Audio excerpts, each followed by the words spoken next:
I'm Bobby Gray, and I'm the guy that started this thing called Texit. And there's a quick history of me. I might be the most famous guy in crypto that you've never heard of, but there are five things in my little career over the last 17 years that I've done that make me uniquely qualified to have this conversation with you today and to be the guy that gets to call himself the founder and fearless leader of Texacoin.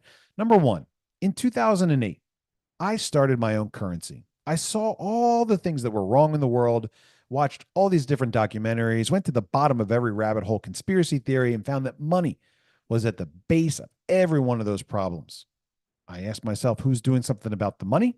Couldn't find any answers to that question, so I started my own currency. I called it the American Open Currency Standard. And my goal was to bring together the various silver and gold and copper producers of the country that were making community currencies and give us a association of sorts to allow trade between the different communities.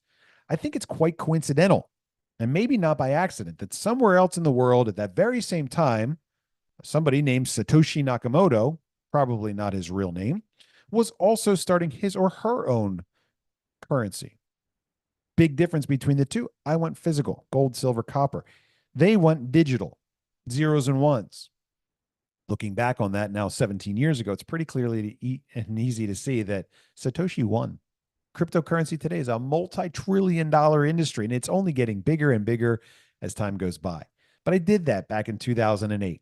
In fact, I was so successful at doing that that I was invited to U.S. Congress in 2012 by Congressman Ron Paul to testify about complementary currencies in front of the U.S. House Financial Services Subcommittee on Domestic Monetary Policy. I gave the speech to Congress on August 2nd, 2012, to leave our money alone. The people in the market will always find a way to survive. You've let us down plenty of times. Stay out of gold and silver. We don't want you involved in community currencies. That was the message in 2012 to Congress and to the American people back before most of us have ever heard of Bitcoin or alternative currencies, before the money discussion became really mainstream like it is today. Coincidentally, also in 2012, I created a new coin. Remember, that's what I've been doing for a long time. I've been making commemorative coins. There's my Andrew Jackson anti-banker coin. Remember, Jackson was well known for killing the banks. But back in 2012, I made the original Bitcoin coin, probably the most famous coin in the world today. Again, coincidental? Maybe not. Fast forward to 2017, number 4. I created cold storage coins. Why? Because Bitcoin took off. It's all of a sudden an international sensation. You can't sit down at a table at a restaurant somewhere and not hear the people next to you talking about cryptocurrency. What ICOs are you getting into? Or you got this one, you got that one. Like trading baseball cards on a global scale. People loved it at the end of 2017. And I'll never forget sitting on top of the Marina Bay Sands Hotel in Singapore, looking down at my phone and going, oh, Bitcoin just hit $20,000. What a wild ride. And I looked at the problems that cryptocurrency people, enthusiasts were having. And I said, I can help. I don't understand much about crypto. I'm still not a believer, but I can create a functional cold storage wallet, a way that people can keep their crypto safe offline where it can't get hacked and it won't go out of business. That's a big problem in crypto. It's technologically confusing. It's a big challenge. And so I said, my contribution to the cryptocurrency industry, besides giving Bitcoin a physical form, is going to be to create a powerful product that people can use to engage cryptocurrency without having to worry about digital risk.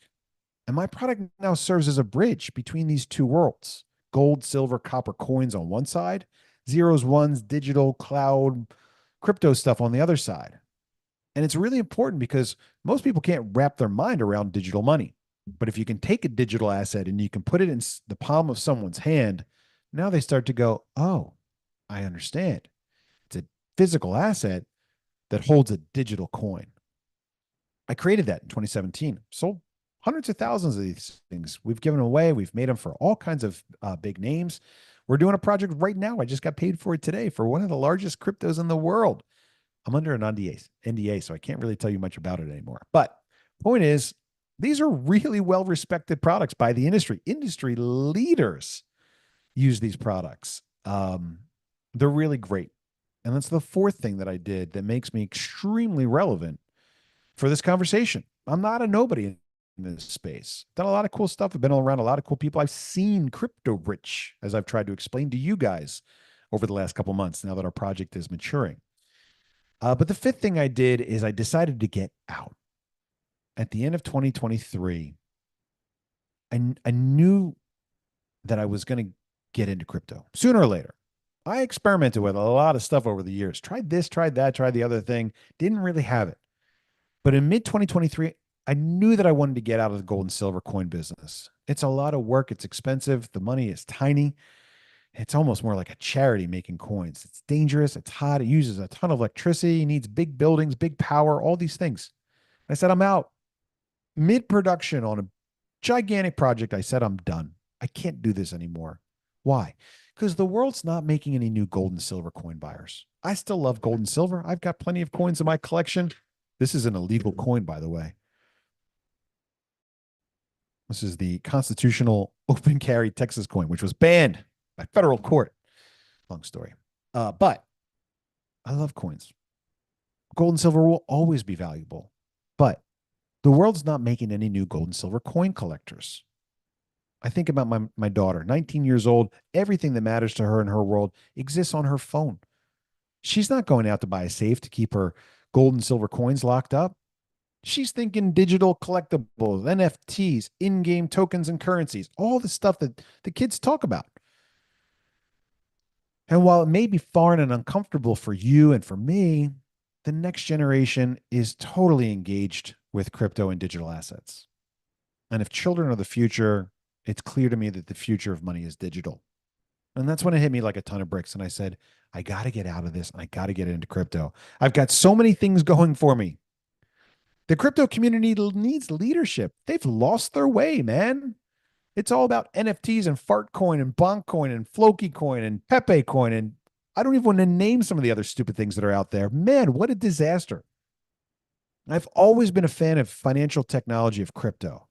The idea that you can send money from one side of the world to the other and back in seconds almost for free. And you don't even have to go through a bank to do that. Click, click, click, any amount to the other side of the world. What an amazing technology. You can't counterfeit it. If a vendor wants to get paid in USDT or USDC or Bitcoin, and I send it to them and I send them the fake one, they'll never get it. Every cryptocurrency blockchain knows every coin and derivative thereof that it ever made. Unbelievable financial technology. And the crypto kids, they got rich, they sold out, they let it slip through their fingers, and they left us with meme coins. And now when a cryptocurrency event happens, we all get down and we bow to Jamie Dimon of JP Morgan Chase coming out and giving the keynote speech. No, no, no, no. This is the very institution that Bitcoin set out to disrupt. And now we're rolling out the red carpet for them to come in and take over our community. Biggest holders of Bitcoin and most cryptocurrencies today are the banks. We let it go. We had it. And I said, somebody as a leader in community currencies and honest money and that knows a thing or two about what really matters, the biggest market in the world, money, is going to come along sooner or later and it's going to fix this problem.